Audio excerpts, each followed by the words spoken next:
भावाना में आज भी बादलों का राज है। वक्फे वक्फे से बारिश का सिलसिला जारी है। आसमान पर बादल छाए हुए हैं। हवाएं चलने से मौसम ठंडा और खुशगवार हो गया है।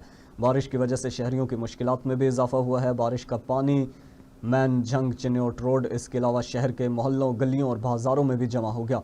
पानी जमा होने की वजह से कारोबारी जिंदगी में भी मफलूज होकर रह गई। पानी के साथ सेवरेज गटरों का गंदा पानी भी शहरियों के घरों और दुकानों में दाखिल होने लगा, जिसकी वजह से शहरियों को नुकसानात के साथ साथ शदीद परेशानी का सामना करना पड़ रहा है। जंग चन्योट रोड पर भी कई फीट तक पानी जमा होने से ट्रैफिक की रवानगी इंतहाई मुतासर हो रही है। शहरी घरों में महसूर होकर रह गए हैं। मुतल्लिका इंतजामिया बजाय निकासी आब को दुरुस्त करने के ख्वाब खरगोश के मज़े लेने में मसरूफ़ है।